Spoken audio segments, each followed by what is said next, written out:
उधर सवात विच वेख साडी हुकूमत सौंकना तरह एक दूजे नूं मेहने मार रही है।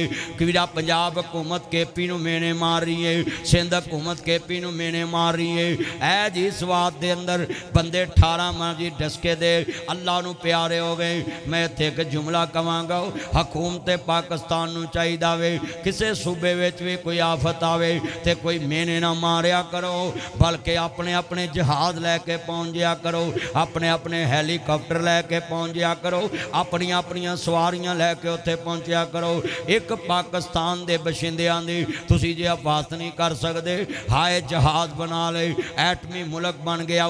मोदी जैसे बेईमानां नूं अर्ज करना चाह रहा वे, मोदी जैसे बेईमानां नूं हजरत सरकारे मदीना दा कलमा पढ़न वाले फकीर ओ भैणां किवें चुदियां मर के जिन्हां दे वेर आंदियां ने सब परदेसी वतनी आए।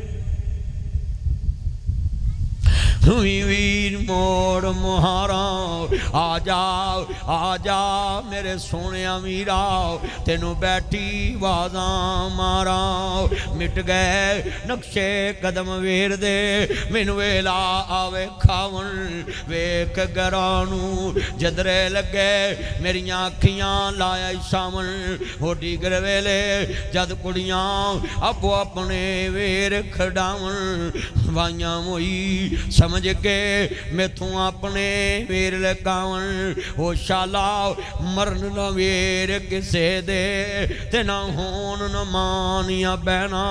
हो जिस बैन दा वीर न कोई उसकी दुनिया तो लेना।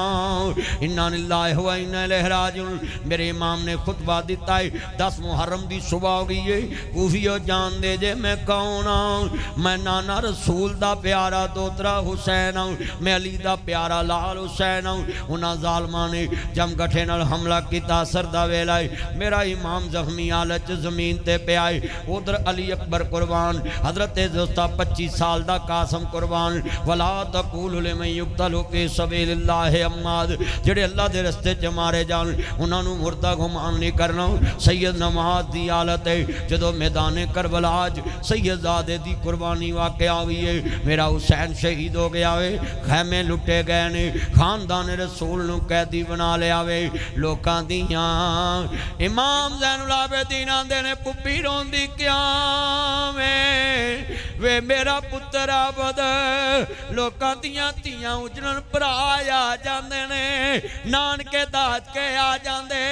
अज अली दी धी तनहा करबला विच बैठी है।